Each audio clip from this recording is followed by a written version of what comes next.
You wanted the best. You've got the best podcast. The hottest podcast in the world. The Chris Voss Show. The preeminent podcast with guests so smart you may experience serious brain bleed. The CEOs, authors, thought leaders, visionaries, and motivators. Get ready. Strap yourself in. Keep your hands, arms, and legs inside the vehicle at all times, because you're about to go on a monster education roller coaster with your brain. Now, here's your host, Chris Voss. Hi, folks. It's Voss here from thechrisvossshow.com, thechrisvossshow.com. Welcome to the big show, my family and friends. We certainly appreciate you coming by. Thanks for being here. As always, we have the most brilliant minds on the show, the best authors, the newest, hottest books that are coming out, and just things that make you smarter, sexier, hotter, brillianter, intelligenter, and none of them come from me as the host. It's always our guests. I'm just the idiot with the questions over here. So anyway, we have an amazing gentleman on the show. I think you're going to be blown away by some of the things that are going to be shared. And he has a storied history in our recent politics. You may have heard of him. We'll just refer to him anonymous until we brag him in the show. But his latest book is out. It's called Blowback, a warning to save democracy from the next Trump.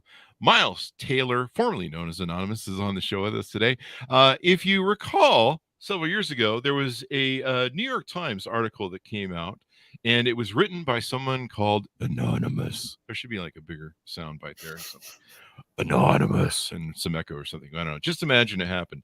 It was September 5th, 2018, and he threw, I think, the press, the White House, into a giant conundrum of who did it or who done it or who is it.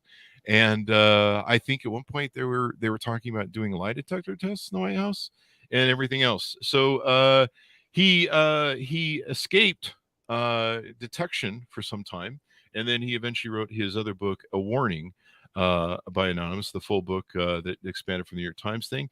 And then he finally decided to reveal himself to everyone as Miles Taylor. He joins us today, and you can order his book wherever fine books are sold. That's always important to order them. And let me tell you a little bit about Mr. Miles Davis, assuming I can find his bio. There we go. The book just came out July 18th, 2023 as well.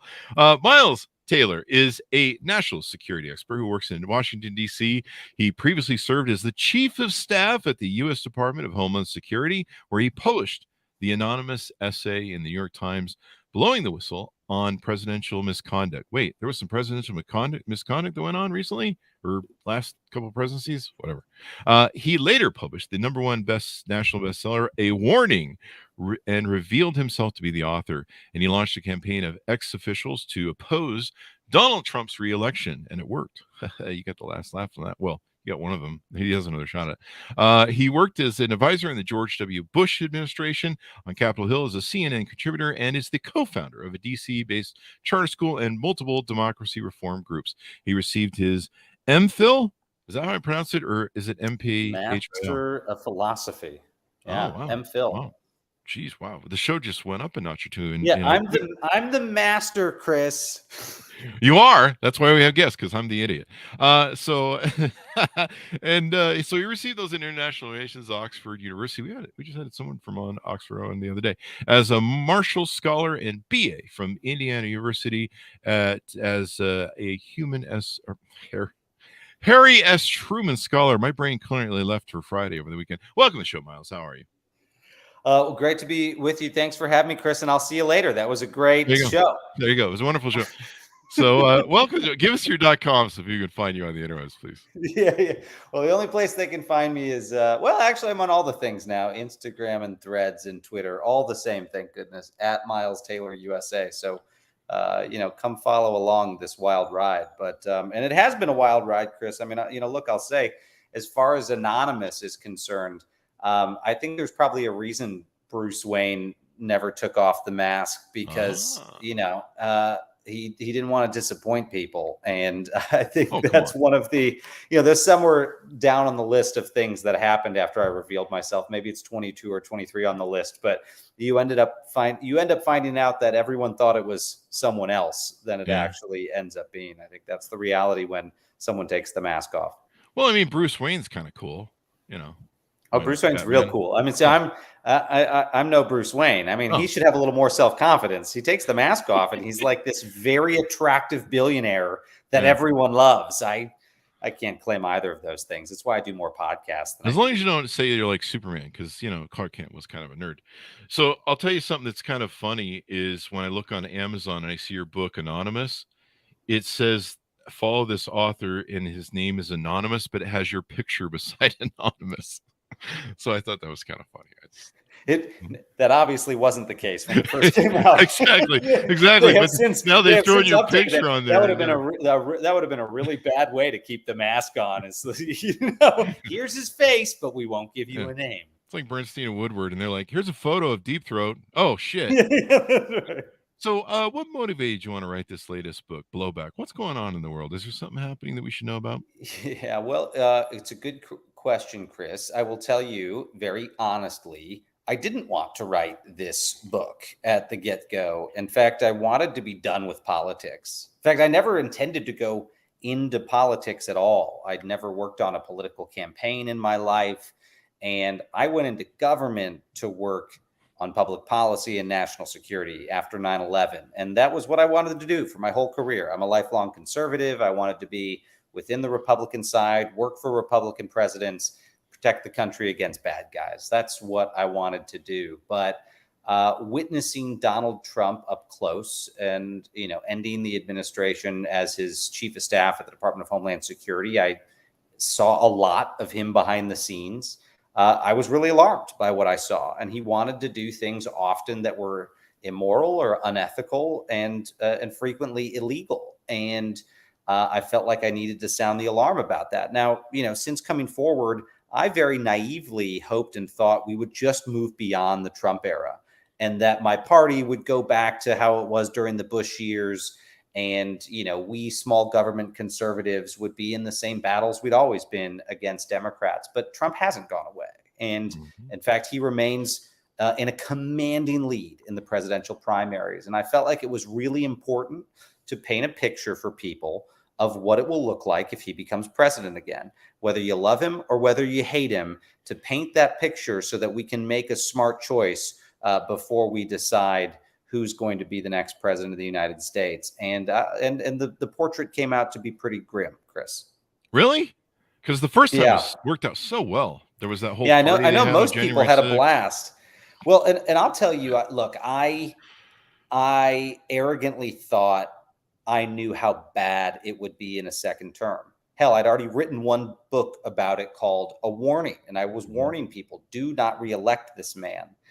But what I wanted to do this time was go speak to, not to write it in my voice, but to go speak to as many Trump officials as possible, from his cabinet secretaries at the highest levels down to the staffers that sat outside the Oval Office, and interview them and say, you tell me, based on what your job was in the first Trump term, what you think he'll want to do in a second term. And I'm going to write it in your words, and you tell the world. And I was even more shocked than I thought at what people were spelling out. I've seen so many of the Trump administration people that worked in the White House. They're always talking about this. And I believe, I'm pulling up here, I believe it was Woodward when he interviewed him.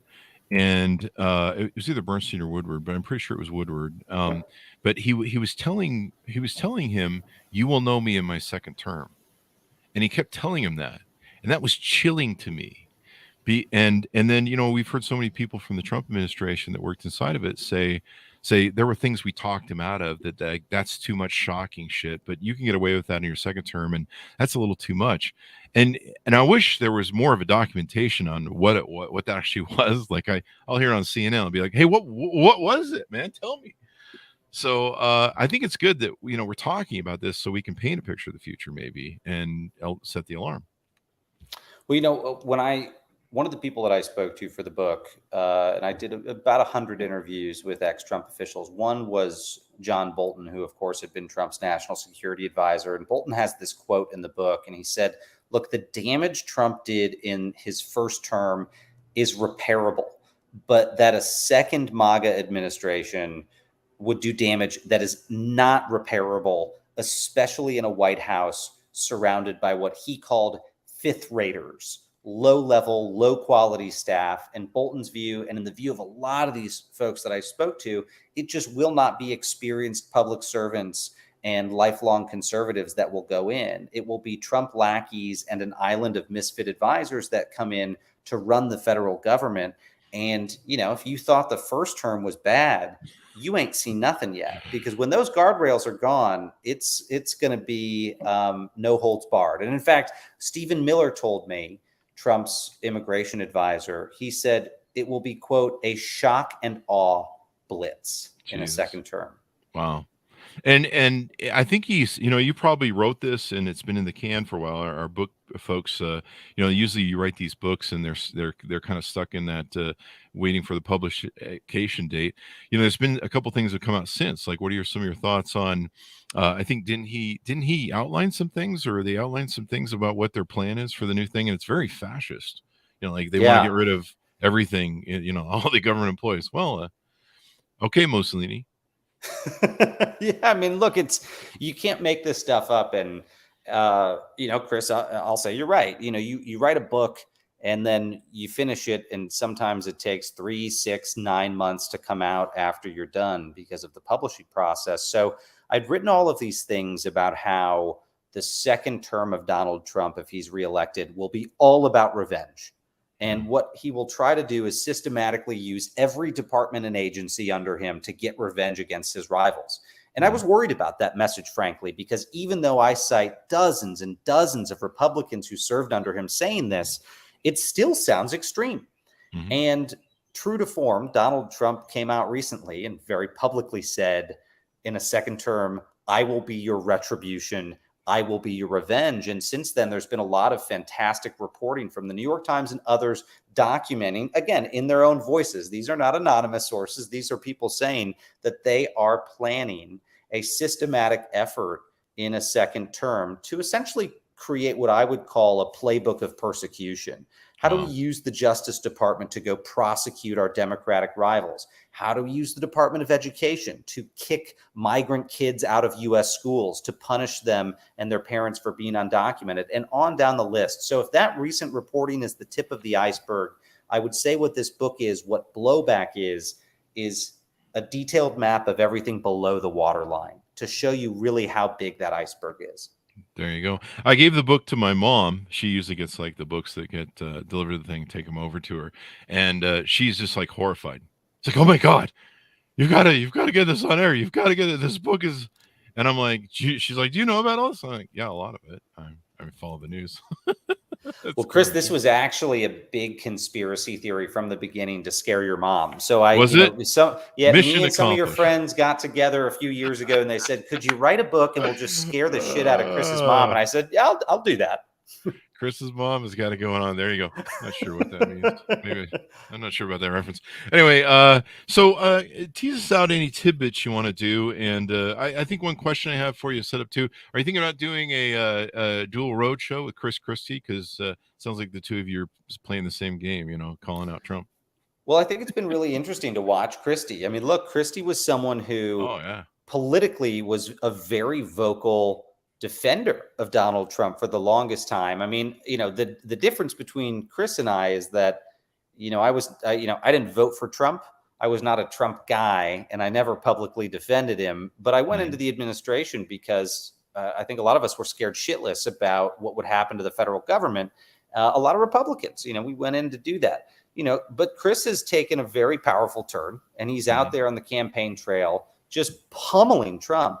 But I've got to say, what I'm more surprised by is that more of Trump's opponents aren't doing the same. This is politics, after all, and it shows you how strong his stranglehold is over the Republican Party, that even the people running against him are scared to attack him. That's what you're supposed to do in politics. You're supposed to say, here's why the other guy sucks. Here's why I'm better. And I don't think we've had any better indication of how much control he's had than the fact that most of the people besides Chris Christie are afraid to even utter his name out loud. Yeah. 2 impeachments and January 6th and so much other things. And people are still like, yeah, let's go ahead and reelect him. I'm sure maybe he learned his lesson from last time, which I imagine he's learned some lessons, but to take a very dark turn with him in the end. Well, Chris, I Go think ahead. a lot of us know that a second term would be bad, right? We don't need a book to tell us that. But the things that people told me that I detailed in here are the ones that I really want folks to be able to share with their friends and family who might consider a second term. And one of the ones that really caught me off guard had to do with military veterans. And I'll admit, when I went and spoke to Trump's top officials that ran the Department of Veterans Affairs, I did it as a box checking exercise. I wanted to be able to come on shows like yours and say, look, I talked to people that ran almost every department and agency, and here's what they had to say.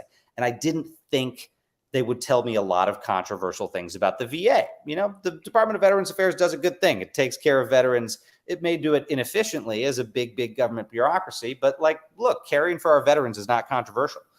And, the things they told me just blew my mind. I mean, one of Trump's top officials that was running the VA, a lifelong Republican, handpicked by the president, told me, quote, Trump talked about veterans, but at the end of the day, he thought they were lazy malingerers, and he wouldn't care in a second term about flipping them out on the street. And I said, whoa, hold on a Holy second. shit. You need to dive into this story and tell me what's going on. Well, apparently, unbeknownst to me, because when I was in the administration, I didn't deal with the VA much. There was an effort by Trump in the White House to, quote, detonate the veterans' social safety net. Why on earth would they want to get rid of veterans' benefits or throw them into the private marketplace? Well, the reason is Trump found out that the VA had a $250 billion budget, and he wanted to spend that money elsewhere. It's the second biggest department in the federal government. And his animosity towards veterans, we know about it. During the 2020 campaign, we all heard about how Trump said that the troops who died in Normandy were suckers and losers. But it was a more vicious animosity than that. He wanted to take away their benefits and spend it on his other political priorities. And again, these people are cited by name in my book. These veterans officials said, Wow. look, if Trump had done what he wanted to do, tens of thousands of veterans would have died, and he'll do it in a second term. And I think that's an enormous worry, regardless of what your politics are. It is disgusting to think that we would have a commander in chief that would let our people who've served our country in uniform wither and die on the street to go spend that healthcare money they get somewhere else. Yeah, you've heard what he said about John McCain. Well, I don't like guys who are captured. And this guy's an American icon and hero. Well, I mean, I had firsthand experience with that, Chris. Right after John McCain died, it's actually, few people know this, it's the job of the Department of Homeland Security to go tell federal buildings around the country when a statesman dies, you need to lower the flags to half staff. And when that happened, I was halfway around the world in Australia, huddling with foreign intelligence leaders talking about a very sensitive issue. And I get a phone call from the White House, and Trump wants the flags that were lowered to honor John McCain raised back up. He is pissed that the country is honoring John McCain because he hated him that much. Now, we ultimately did not comply, and John Kelly convinced Trump that it was a very petty order. But that was one of the last straws for me. It was just like, watching a bad man dance on the grave of one of my heroes. Yeah. I mean, when you read about what John McCain's and what many people survived in Hanoi Hilton and other things, and living your whole life with the abuse and damage he took, I mean, you had to respect the man, even if you didn't agree with him politically, just for his tenacity. I mean, I don't think I would do very well. I wouldn't survive a day in Hanoi Hilton. Let's put it that way. So it's great that you're doing this warning, that you're sharing this vision of the future of what can happen. Are Republican voters going to get this? Do we just need louder voices? Do we need to shout it? And I don't know, maybe you need to do like the Germans, where we have you sit down and watch movies about what you did in the horrors there the last 4 years. Yeah, there you go, Chris. That may end up being the policy that gets adopted. But, I think what we really need, very candidly, is we need more Republicans, like you pointed out, breaking away from the tribe and showing that it's okay to break away from the tribe, like Chris Christie has done, like Will Hurd, who's running for president, and Asa We've had him on. It's, right now, to most elected Republicans, it seems very scary to break with Trump because the base is so MAGA now. And I talk to these people. A lot of them are still my friends. A lot of them are my peers. A number of them I interviewed for this book. And I'll say to you, Chris, very ironically, that some of the Republican elected leaders who were most critical of my decision to come out against Trump anonymously asked that their names be withheld in this book. They asked to be anonymous because they wanted to share their opinions, but they didn't want to be attacked. I mean, let that sink in for a second. I mean, the cowardice is extraordinary. But, at the same time, these people have watched folks like me go public and just get ripped to shreds by the far right. And, life got pretty dark for a while. I mean, we were on the run for a while. We've had stalkers. We've had a slew of death threats. And these folks are really scared because they don't want that in their lives. Mm-hmm. They would rather just hope that the situation will fix itself. And that's frankly what most of us naively thought, that Donald Trump was an aberration and that once he was gone, things would go back to normal. Well, that's just not the case because he basically radicalized a whole movement towards his view. And now it's going to take a really strong centrist leader from the GOP to swing the pendulum back the other direction. But that person won't emerge if we don't lower that price of dissent, if we don't make it easier for folks to come forward and criticize the party. And that requires, more simply put, Chris, strength in numbers. And so I'm glad to see some people in the presidential primary starting to chip away at that. But it's going to need to be more than just a drip, drip, drip. It's going to need to be a deluge in order for these Republicans to, get a stiffer spine and come out and turn against the ex-president. And we're almost in the third quarter of the game. I mean, those watching this video years from now, today, the Donald Trump's lawyers met for the second time with the Justice Department for Jack Smith's investigation over January 6th. It's presumed that tomorrow or sometime over the weekend or next week, they could get the indictment of whatever the January 6th thing is going to be on top of everything else that's gone on. And here we are almost to the point where, I mean, he's doing tours in Ohio and different places. I mean, he's already, starting to run for office. I think there's going to be primaries coming up here fairly soon. Yeah, for sure. And he's leading. The first presidential debate will be in August. The early primaries will happen several months after that, and we'll be in the heat of it. And right now in the classified documents case, the judge has set the trial for next May. Well, for folks who kind of vaguely remember presidential calendars, oftentimes we get to May and we know who the nominees are, and the primary process is effectively over. It's very possible that Trump goes to trial in multiple different indictments and he's already locked up enough votes to be the GOP nominee.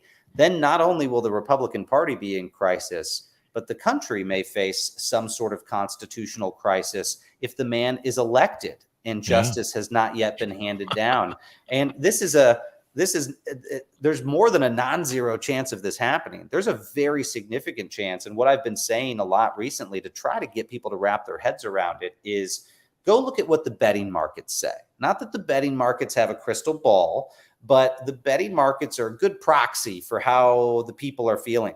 And in 2016, on the eve of Trump's election, some of the odds makers had him at a 9% chance of winning, and then he won.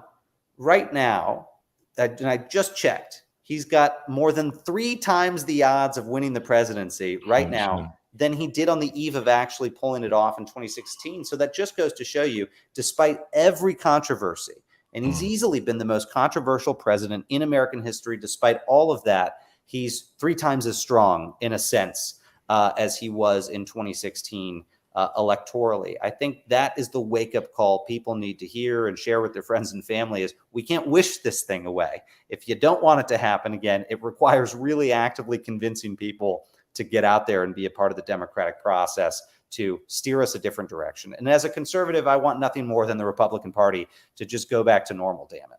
And I was hoping that Ron DeSantis would at least split the ticket or come out as a good runner so we could put Trump away. But that appears to be backfiring as well. It doesn't look like anybody likes him. Well, and Mitt Romney came out recently and said what I think is probably the most obvious but best analysis of all of this is that the Republican field needs to slim down really fast to a 2-man race as quickly as possible. Because if you've got all these Ron DeSantis's and Ron DeSantis lookalikes and copycats, they're going to split the other 50% of the vote share. And Donald Trump is going to do exactly what he did last time and win without even needing the majority of the vote in the primary states because he has so many competitors that are dividing at so many different directions. It would be incandescently stupid for us to make that same mistake again, because we had this. There's zillions of op-eds from 2015 and 2016 of people saying the field needs to shrink, or we're not going to be able to beat this guy. And people didn't drop out, and they stayed in the race in this false hope that they may, surge forward. And that's how we got Donald Trump. And so if we do it again, and frankly, Chris, if we elect him again and he wins, I hate to be so grim about it, but we deserve everything that's coming to us, because what we will not be able to say is we didn't know it would be this bad. The whole point of Blowback is to tell you in the voice of his own people, here's how bad it will be. So if we make that mistake again, if we decide to do it, we deserve everything that's coming to us. I often tell people that complain about, well, it's the politicians, it's the government. I go, they're a mirror of us, and you get the government you vote in. And so they're a mirror of us. And if we're a bunch of idiot fuck-ups that put idiot fuck-ups in the thing, well, go check the mirror. So vote better, do better, all that sort of good stuff. I wanted to ask you, because we've had a few people on the show that have ended up on the tweet storm of Donald Trump. What is that like? And your perspective was even more unique, because you're kind of I don't know what a good description was. I'll throw out some things. A mole, or you're inside, and they're hunting for you. I know they were cleaning. I know that at one point they were going to put everybody on the polygraph at the White House. What is that experience like? And you've got everybody after you. I know the press was also, I don't know if they were sliding you yet, but they were peppering you, thinking you might be, what's that like to go through that gauntlet?